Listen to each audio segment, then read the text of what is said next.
Okay, good evening everyone. I'm Rachel Selfridge, Head of Engagement here at the University of Leicester, and it's my pleasure to be hosting this evening's Festival of Change event. So thank you all very much for attending. I'm thrilled that, as always, so many of our alumni and friends are able to join us this evening. No matter where you are in the world, we get people joining from around the globe. I'd like to extend a very warm welcome to each and every one of you. So tonight, Dr. Katrin Scionti is going to share her journey as a woman in STEM, entrepreneurship and sport. And throughout tonight's talk, Dr. Katrin will be aiming to raise awareness around the very real inequalities that she has witnessed in her path in science, sport and entrepreneurship, drawing on her observations and sharing with us the strategies that she has used to overcome some of the issues she's dealt with. Katrin aims to inspire young girls and women alike, demonstrating that it is possible to make a difference in traditionally male-dominated fields. She is Italian-Austrian scientist and entrepreneur. After receiving her degree in biotechnology at Sapienza University in Rome in 2016, she attended an Erasmus traineeship programme at the University of Leicester, and she's continued thereafter with her PhD research here. She continued her scientific career in Belgium, where she worked as a scientist looking into new molecular targets for inflammatory and fibrotic diseases. And since October this year, she's been working at the University of Vienna as a project manager for an EU-funded project aiming at finding a better understanding to the close link between shift work and being overweight. Alongside her scientific career, in 2019, she became co-founder of Gamanity, a natural skincare company based in Leicester. It's uniquely combines scientific technology and research with traditional natural remedies.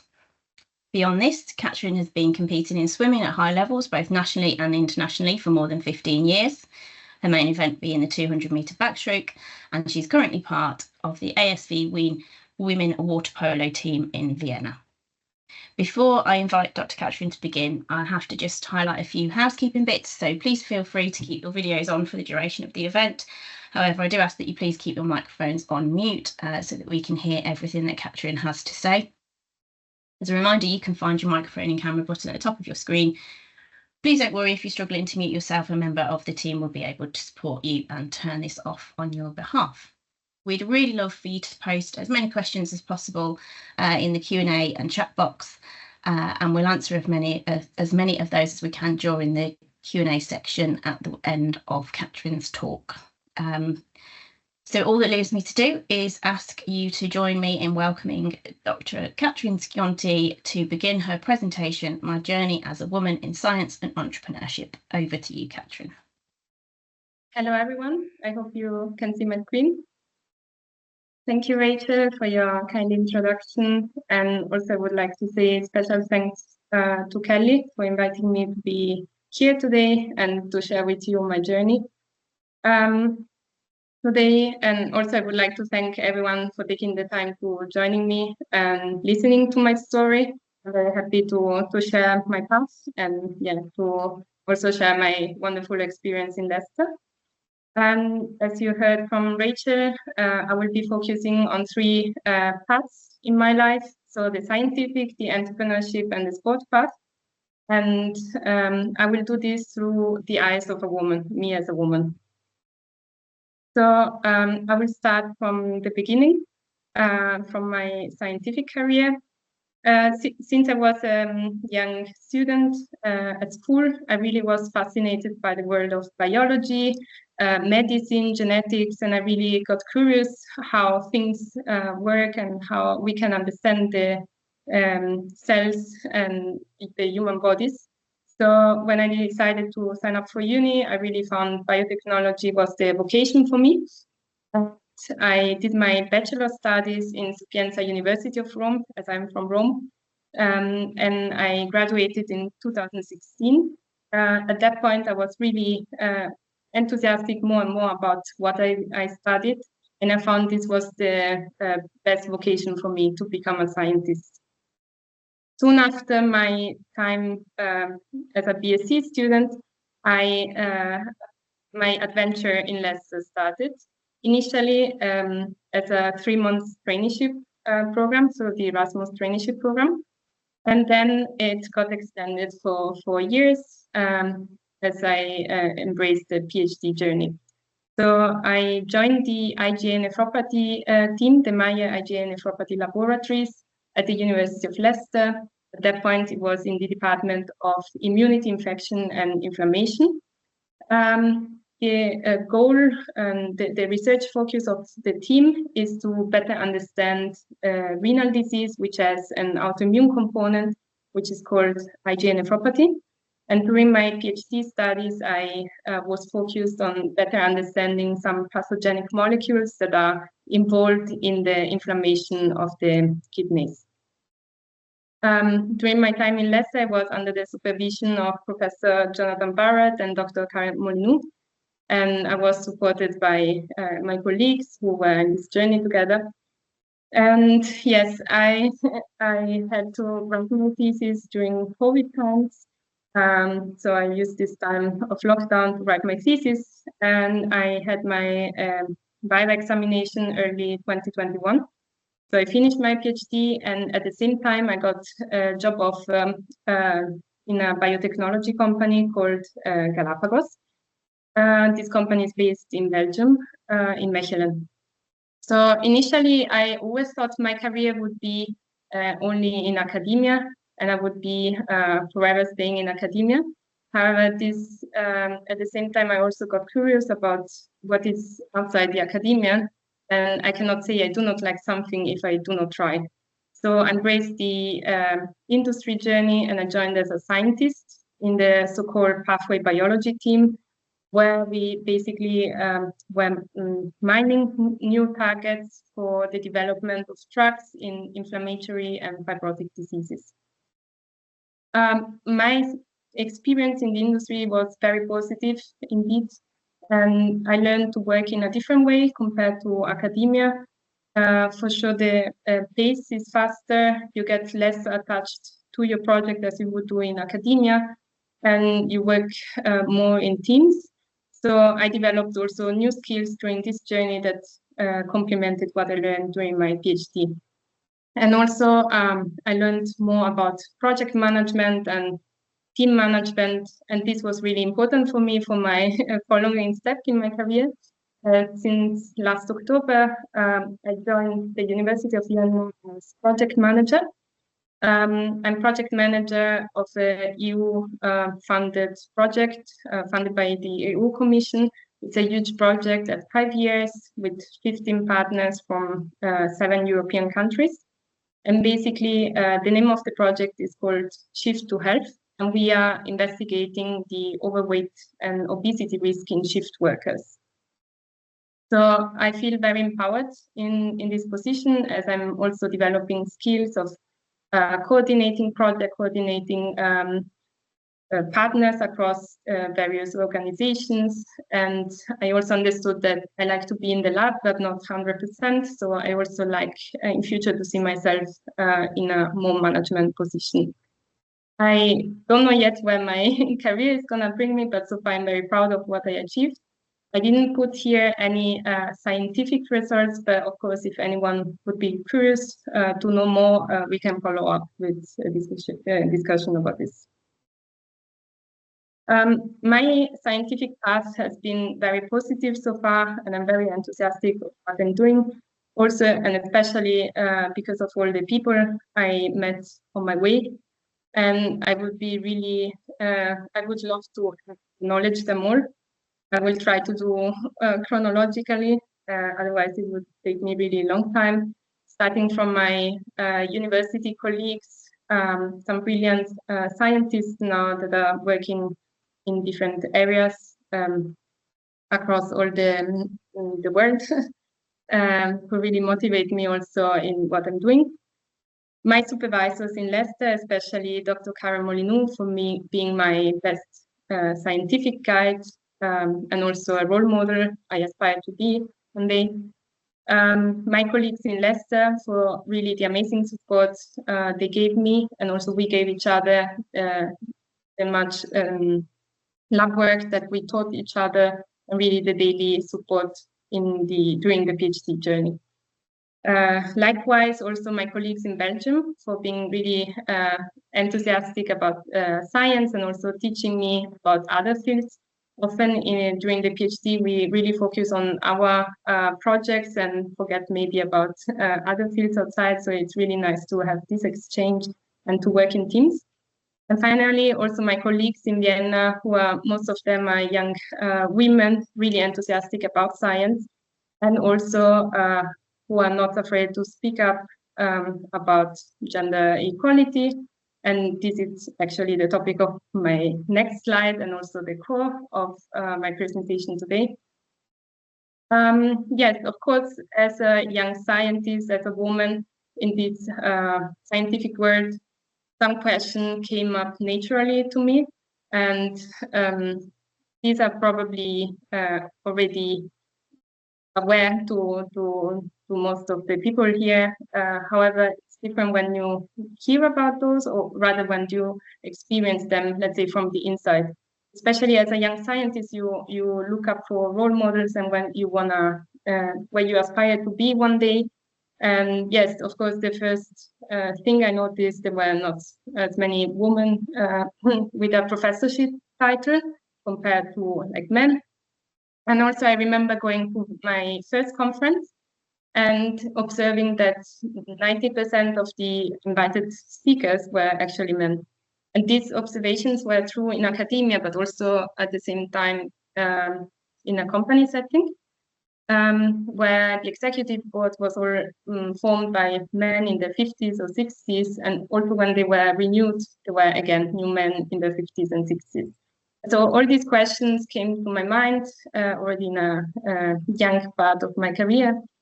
And I remember my supervisor telling me remember always to be twice as good as your male colleagues if you want to succeed in this career. And I have to say this actually really motivated me and gave me extra determination what I do every day rather than frighten me.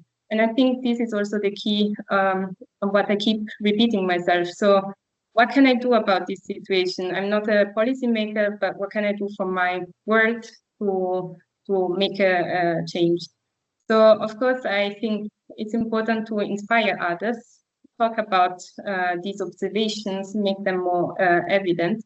But also, I always think I would like to be the role model and the person I would have be inspired from when I was maybe at the beginning of my career. So I remember going back from that conference and joining actively the STEM Ambassador program in Leicester and going into schools and participating to programs to encourage young people to join science, especially young girls. And I think this is the key, really, educate the young generation and showing really determination that we can succeed when we have a determination to do so. Now I will change to a slightly different topic, although it is interlaced to my scientific career as well, and namely my entrepreneurship path. And I will start introducing a person who is really important to me, namely my partner, Dr. Álvaro García Cruz, who was a senior scientist and postdoc at the Department of Chemistry at University of Leicester. And when I initially met him, he was really enthusiastic about the idea of having his own company, become an entrepreneur. And I have to admit, I never thought of me in that way as an entrepreneur, but his enthusiasm was really contagious. And I was also very curious about new challenges. And I decided actively to embrace the journey. And officially, we registered both as co-founders of Gamanity Health and Cosmetics, which you can see here on the picture on the right. And I will tell you more about it in the next slides. And yes, this meant embracing a new journey, starting with new challenges, new skills, developing new skills, new ways of thinking that I didn't learn before. On the other side, also our scientific preparation and mindset also helps us facing some issues or some challenges on the way, especially this problem solution thinking that we develop maybe in front of some lab experiments and so on. And over the years, I managed to learn how to manage a startup, meaning also getting more knowledgeable in some fields that I didn't know before, working in teams, working with students, participating to different programs. And it's really an empowering journey. It's a difficult journey, but it's really, we are very proud of where we are at the moment and where we can go. A very proud moment was this one that you see on the left. In 2021, we were selected from University of Leicester as the startup representing the National Santander Entrepreneurship Awards. And in this occasion, we were invited to Wembley to pitch in front of national judges. So this was a really wow moment when we said we achieved all this by ourselves. Yes, a few words about what is Humanity. What we do is natural formulations that are backed up by our scientific knowledge. We spend time optimizing formulations to get them adapted to different skin needs. But it's not only about the products, it's also about having an informed community that knows which ingredients are best for the skin, when to use, what benefits could be from different ingredients, and so on. And our vision is to personalize the skincare to please every skin need and make it more personal for everyone. All our products are plastic-free, so are contained in cardboard or aluminium glass containers. And we also run a program of women's empowerment, which we are very proud of. You can find it on our YouTube channel. It's called a series of Women of Gold, where it started as a series of interviews with inspirational women in our community who are really great for what they do in their professional career, personal career. And we want to show them and how strong they are for who they are, and not like other skincare companies who just show us like the perfect beauty standards, but that are not realistic. And you can find here on the right side our contact details, and of course I'm happy to follow up for anyone who would be interested in knowing more. And nevertheless, during my entrepreneurship path, I came up with some observations and questions that were similar to those I have done during my science path. And I remember going to an awards entrepreneurship night, and 90% of all winners were male founders, although there were many inspiring also women founders there. And really, I came back to that sentence my supervisor used to tell me with really great motivation. And again, what can I do to have an impact on this, and how can we expect a huge change? So it's important to talk again about these challenges, but also inspire others and inspire each other. So again, during my journey, I found really brilliant minds, great female founders who do really great journeys with startups. And I think it's really important to support them and to support us as women in our community. And also by participating in more women's awards and women's programs, which are rising in numbers. And I'm hopeful that this leads also to more opportunities for the women in this community.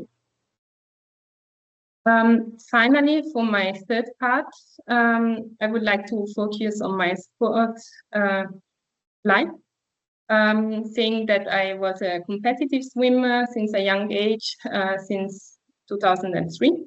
I was a swimmer at a national level, and I competed really many years. And I think I wouldn't be the person I am today if I never swam. So swimming really taught me a lot of dedication and discipline in what I'm doing, and shaped me as the person I am today from a very young age. Also in my swimming career, I met many inspirational people, also my friends from long time are all swimmers, so we all understand each other very well for the dedication we have put in our lives. In Leicester, at the University of Leicester, I'm very proud that I joined the swimming and water polo team. And you can see here a picture while competing at varsity. And in Leicester, I also approached the water polo world, and this also was something I enjoyed doing when I moved to Belgium, and now that I'm in Vienna. So now I also embrace the water polo journey. And again, here I find really strong and inspiring women on my way. And again, also during my sport path, I come up with some observations that are similar to the previous ones. Especially in the water polo world, in some countries, like in Belgium and in Austria, the female teams are less represented. And I remember in Belgium, the movement was forming, which was really motivating, and more girls were joining. However, at the same time, we had to train like in the kids' pool, while the men's team had to play and train in the bigger pool. So, of course, with the increase of the movement, we would like also the same equipment, let's say. Also, when I was in my high competitive season during holidays, I was training during public hours. And I remember some men training with me in the swim lane, and simply they couldn't accept the fact that I was faster and more resistant. And this was a bit upsetting for me, because they tried to interrupt my training or try to speak and say something like this. Also, we are often approached by men who try to give us advice when we train water polo and our trainer is not around. And I'm not saying that I wouldn't accept advice from knowledgeable people, so I'm always happy to hear, but sometimes it's really interrupting trainings, or also the way of approaching can be different. So again, I think what can we do? It's really believing in our strengths, believing in ourselves, being inspired by our teammates. It's really a great supportive community that can, together, we can overcome also some challenges. And finally, in my towards the end of my presentation, I would like to focus on the person I am today, thanks to my time in Leicester. I think we are all here connected from the University of Leicester. I have to say, really, Leicester has been a great experience to me and shaped the person I am today. I met so many inspiring people on my way. I learned from many different cultures from across the world, and I really found the time in Leicester was really amazing. I even found my partner, my love. So it couldn't have been better. And as a take-home message, what I would like to say is to keep raising awareness about the challenges that are faced by a woman during her career, whether it is scientific, in sport, or in entrepreneurship, and keep not being afraid to talk about it, talk to colleagues, friends, family to start with, and this is already making our voice stronger. Inspiring the young generation, I think it's really also a key to see changes, and the changes are coming. I'm very confident about that. And also, as a woman, my message would be never to doubt about your strength.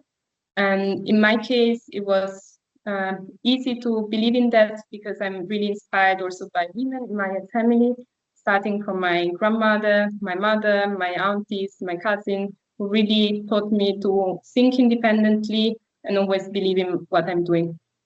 I know maybe not everyone has this kind of support, but we can form support to be there for each other.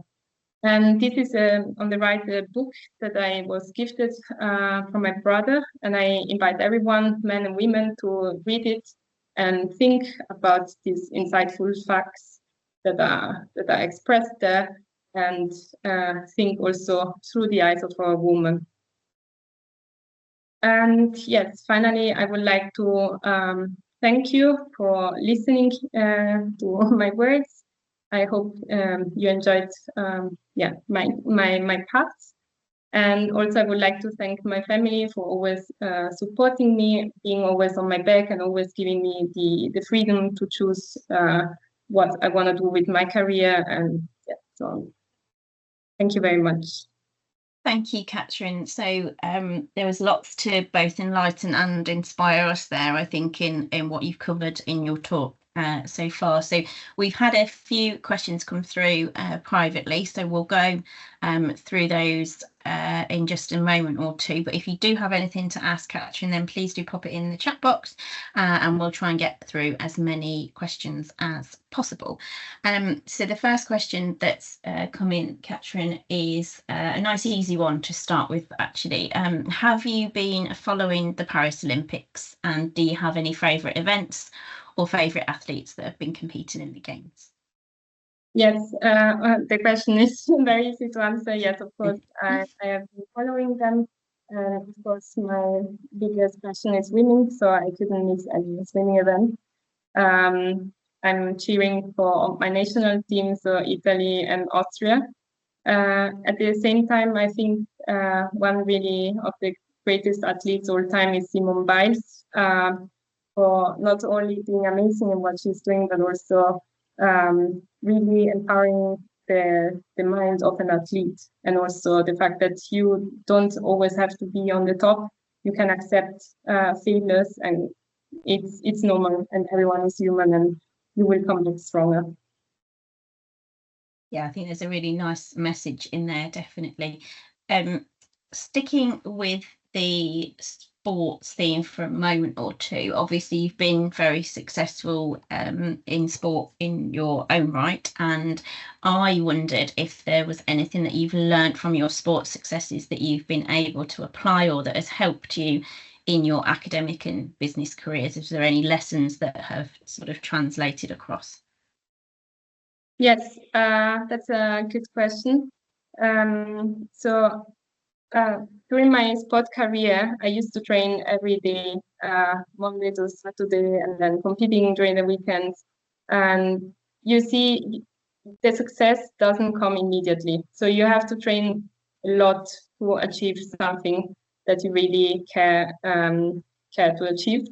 And I think this kind of really dedication, going to trainings, it's really hard to go to trainings when you miss some first or second places, when the race wasn't good. This has taught me a lot also in my science and entrepreneurship career. In fact, for instance, in the lab, you spend months and months doing experiments, and sometimes the result is not what you expected. And that's similar to sport. You learn while you are training, you learn while you are doing experiments, and the end, the results are gonna come if you really put yourself 100%. It doesn't mean necessarily that they will be as you expected. Like in sport, I think everyone who is a competitive swimmer or sport athlete would love to be in the Olympics, and that's not the case for women. I didn't achieve the Olympics, but nevertheless, I'm very proud of all my time and my races and my sports. Likewise, in science, you could say, okay, everyone would to publish in the best journal in the world. Publishing in another journal doesn't mean you are less of a value because of all the efforts you have put in. So I think we should always think about that as the key of success. What is really the success in our case? For the entrepreneurship journey, it's also similar. The success doesn't come from one day to the other unless you went, I don't know, viral on TikTok from one day to the other. Again, it's something you're building up, and the picture I showed you about our products is really the result of a long process. So imagine there was nothing before, and we had to formulate everything, all the formulations, the brands, the choosing the right containers, testing everything. So the greatest lesson from sport is really keep training, keep determined, and you will see a result. Brilliant, thank you. No, that makes a lot of sense. So we've had a question come in around memorable female role models, and I think you touched in this briefly on your talk anyway, but perhaps you can tell us a little bit more and expand on that. I think you mentioned various sort of female members of your family. What did they do to inspire you, and how do you think they've influenced you in your sort of later life? Yes, so I can say my family is international, and I can see determination and also really strength in different career paths. Starting from my grandma, she was from a small town where there was no school, and she had to bike every day to go to school, like 20 kilometers or more. At that time, it was really even longer. For instance, when it was snowing, she couldn't go to school, or she had to sleep somewhere else in the next town. So I think for me now it's granted to go to school. At the time it wasn't so easy. So this really, I think a lot of determination comes also from like this sort of mindset. At the same time, for instance, my mom at a young age, she moved from Austria to Italy, and it's not so easy to move country, and she inspires me also every time. I already moved 3 times. Let's say it's not so easy to start from scratch, to start with a new life, to be away from your parents or your closest friends from when you were a child. And so I think those examples are really inspiring for me, and I always say I'm lucky to have them.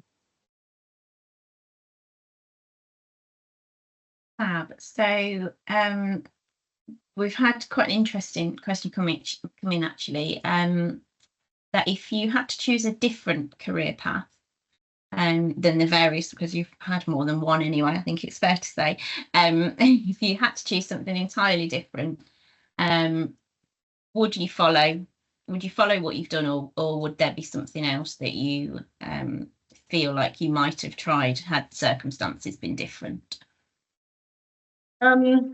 Yeah, I mean, there are infinite possibilities to follow. I think for me it was very, very clear this path.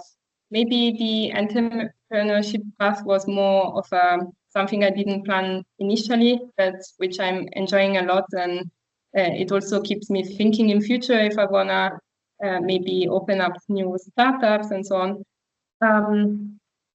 For the scientific career came from a young age. Especially, I was very fascinated about the world of medicine. However, I could never see myself in a medical or nursing position.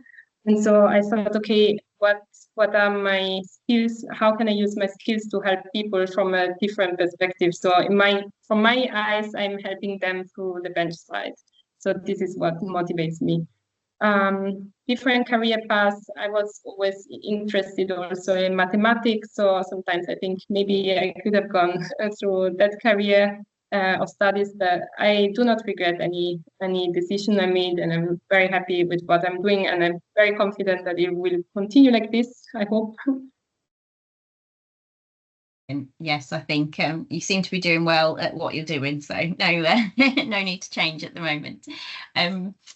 What advice would you give your younger self, do you think, Katrin, if you could meet with your sort of teenage self, I guess? Is there any advice that you would give her to enable you to have a plainer sailing, maybe?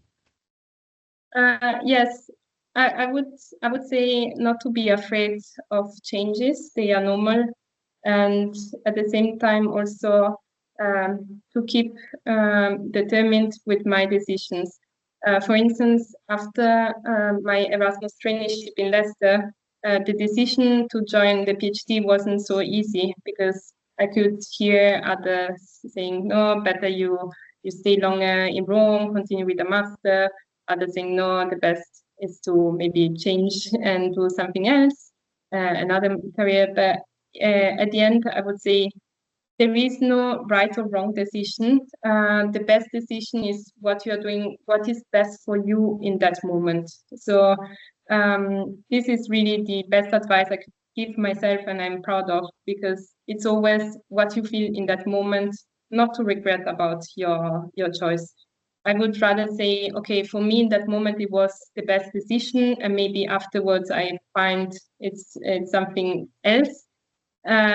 rather than living with like the regret, okay, I could have done something that I didn't take this opportunity. And on the other side, there is nothing definite. We can always change. So also when I change job and I have to be in a new team, in a new group, it's difficult to leave what you have behind if you have been in a, for instance, in a nice environment. And I keep thinking or repeating myself, it's nothing definite. So if I want, I have the tools to move on and trying to be more happy or more confident or change.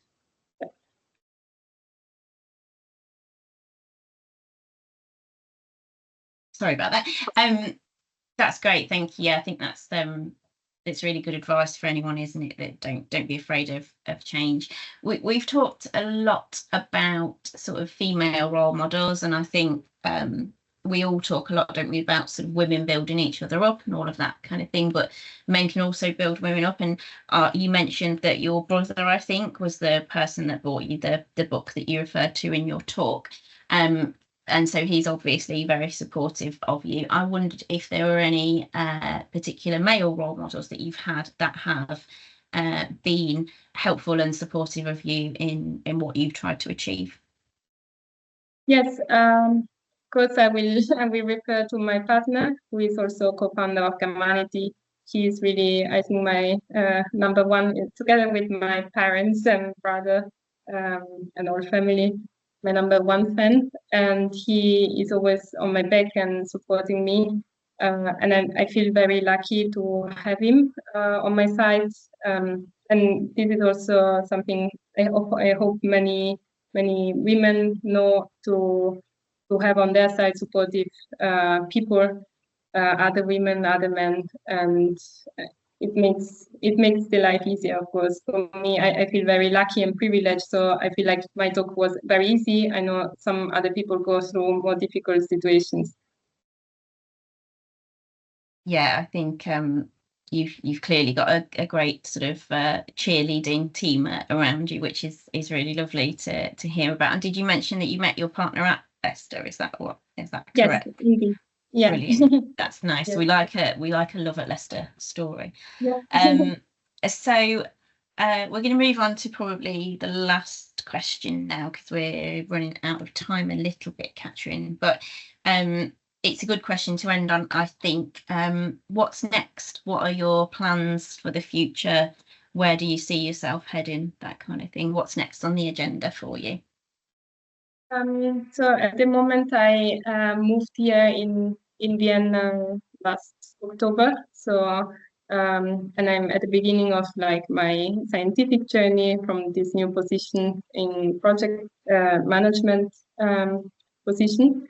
So I see myself growing to this management role and coordination role.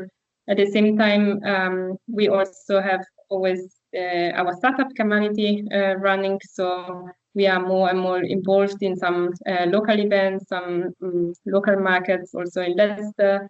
So it's nice to see the project growing and seeing where we were like last year and how we grew every year.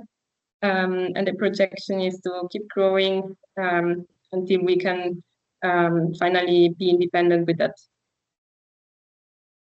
And regarding sports, of course, it's difficult to find always time to do all the three things together. I try to sport as much as I can. I don't think I will make it to the next Olympics, though. Well, never say never. You seem very determined, and yeah, it's been really fascinating to hear about all of the different things that you've got going on, because there's a lot there. So you must be incredibly busy. I'm surprised you find any time for sport at all, but very very good for you that you managed to do that. So thank you so much for joining us this evening, Katrin. Is there anything else that you wanted to add before we bring the event to a close, to say, or to give any advice to to anybody on the call that perhaps is having any difficulty with some of the things that you've talked about and covered in your talk this evening. Yes, thank you very much again for inviting me. I'm very pleased to be even online back to Leicester. And I think I would like to thank everyone for being here and to be part of this very nice Leicester community. And yes, I put in the presentation my contact details, so I'm very happy to be contacted also for any advice I could give.